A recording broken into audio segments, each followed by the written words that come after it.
getting a little more comfortable out here. How's kind of that progression gone? Just getting each week. It seems like you've been able to get involved a little more. Yeah, exactly. I mean, as the season goes, you get more comfortable with the game plan, with the offense. I think the coaches starting to see what each player can bring to the table, and I think with every week as we progress in the season, they're seeing more and more that I can be used as a running back in special teams and things like that.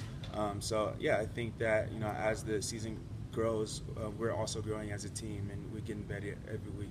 How do you feel you've kind of fit in? I know when you came here, you had an idea maybe of what it would be like, but now now that it's in practice, how do you feel that you fit in? Yeah, no, I feel that I fit in fine. I have high cohesion with the teammates, with the coaches, and everything like that. So, and Boise, the city, is just a remarkable place. I really feel like I've been here for a lot longer than I have. Yeah, so the accommodation process has been really easy. Like I said, it's just like great people to help expedite the process and make it as easy as possible. Yeah, the last game too got involved a lot. Yeah. How'd that feel? Just to I think it was your career high for rushing yards, so it had to have been pretty nice. Yeah, I mean, anytime that I can help the team be victorious, that's great. I mean, that's what I'm here for. It's funny because I don't really follow stats or anything like that, or my own stats. I just kind of judge myself on did I help the team? Did I make any mistakes or anything like that? And I was able to help the team be victorious this past weekend. What are you doing as far as a leadership role? Even though it's your first year, you are a senior. You've been through the fire, so to speak. What do you do as far as being a leader on this team? Right. I think that I kind of am a guy that can lead by example more than words. Just growing up and watching guys like Andrew Luck and Toby Gerhardt, Richard Sherman, all those types of guys. They led by the way that they prepared and the way that they played, not necessarily being the most vocal, but I think that the way that I prepare and just the way that I carry myself around can kind of give younger guys just kind of a motto of you don't have to be the most vocal person, but just bring your lunch pail to work every day and take it serious, and think good things will come out of it. Did they give you first series of the second quarter, or third series of the game, or something like that to be mentally prepared for, or are you just kind of constantly over there waiting for them to say, hey, go in? Yeah, I'm constantly waiting. It's funny because sometimes coaches will be like, okay, you're gonna probably go in on the second play, on the third play, and then just how the game works, sometimes that doesn't happen. So you just have to be ready every play. So the anxiety really just builds up, but I think it helps me out because once I'm in it, then I'm just so anxious and so energetic to go. So it's good whenever I get in. What is the key to handling that and being ready for an opportunity that you don't know exactly when it's coming? Yeah, I think you prepare the way that you play. When I'm in practice and I'm thinking that it's a game. Every rep that I do, I'm thinking about I have to go full speed because this is how the guy on Saturday is going to play me full speed. So once I get into the actual game, I'm not thinking about, oh, I'm going to make a mistake or is this the way I'm supposed to do it? I'm just kind of going into the same mindset that I was in practice, and that really helps out. How do you play bigger than you are? I mean, 198 isn't exactly huge for a running back, but I mean, they talk about your ability to get downhill and run between the tackles, and yeah. How do you kind of play bigger than you are? Yeah, I mean, even when I was younger, I kind of modeled my game after guys like Toby Gerhardt, who was a bulldozer type of running back, and also modeling my game after guys like Reggie Bush and Barry Sanders. So I just try to bring kind of both to the table where it doesn't necessarily matter how big you are. It's about the technique. So if you make sure you lower your shoulder and keep your legs running, then you won't get tackled. So yeah.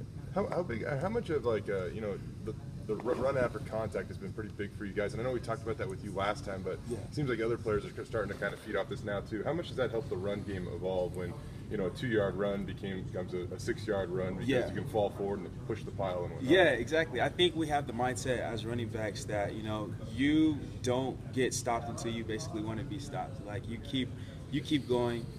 Don't have the mindset that, oh, this one guy is in front of me, so the play's over. You keep grinding until the whistle blows, basically, and just having that mindset that you're not going to stop until something great happens. I think that helps us get that like extra edge. Your brother Corey runs a lot like you, charging full ahead, north-south runner, Yeah, battling hard, moving the pile the extra yards. Did you teach him everything he knows? No, actually, it's crazy because when I was younger, he was the one that was winning all the championships and like the Pop Winter games and stuff like that. So I actually went to him, was like, how do you do it, And he was just like, I don't think about it. I just go and I just react. And so I kind of like adapted that to my game, and then I think it just like parallels, with each other's game. He made he and Jeremy made a pretty nice block on the end around for a killing it or whatnot. Yeah. Just your brother's opportunity to get playing time. I mean, that was one of them right there. How have you seen him just kind of take advantage of whatever opportunity he gets? Because he's also playing more on special teams now too. Exactly. Yeah. His emphasis this year was to do anything that he could in order to get on the field, basically. And so whenever the coaches say, Corey, you're up or whatever, Corey, pay attention to this role this week. Like, he's dialed in. He takes it in full effect, and he understands that opportunities are limited, so he takes full advantage of it.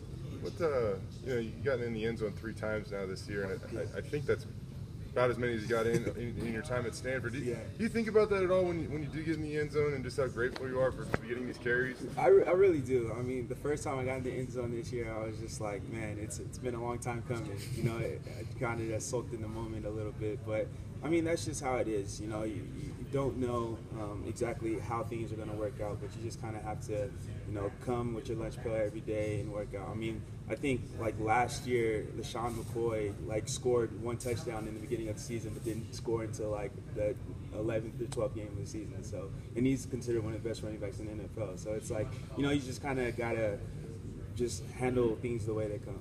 Do you watch a lot of football? I mean, you mentioned a kind of a murderer's row of pretty good running backs so far. I mean, even today, of guys that you kind of have tried to take parts of their games from. Yeah, I mean, you have to study who's considered the best in order to improve your game. I feel like, and so and Coach Marks, every time we have a game like the day before, we always watch a highlight of like a former running back or one of the greats. And you always try to take away something little from that can help improve your game, and I think that's really helped me out. Is that a former Boise State grade or just? Just anywhere. Like we watched Marshall Faulk last week. We watched Barry Sanders. So any type of running back that really was on like his mind at that time, he would just like put that on. Do you know who's up this week? I don't know. It's I think it's like a spur of the moment decision. Okay. So I don't know yet. Yeah. Any surprises? Are you surprised by anything? The school, the community, the program, transferring from going from Stanford to Boise State? I was actually surprised about how enthusiastic the fans are. Like it's a really, really big deal. A lot bigger than I thought it would be. Just how involved the community is with the football team and everything, and it's just really remarkable. Like going on the Bronco walk is just like a mile long of just people just all clapping your hand and just happy, excited. All the tailgating is like, it's really cool. Yeah.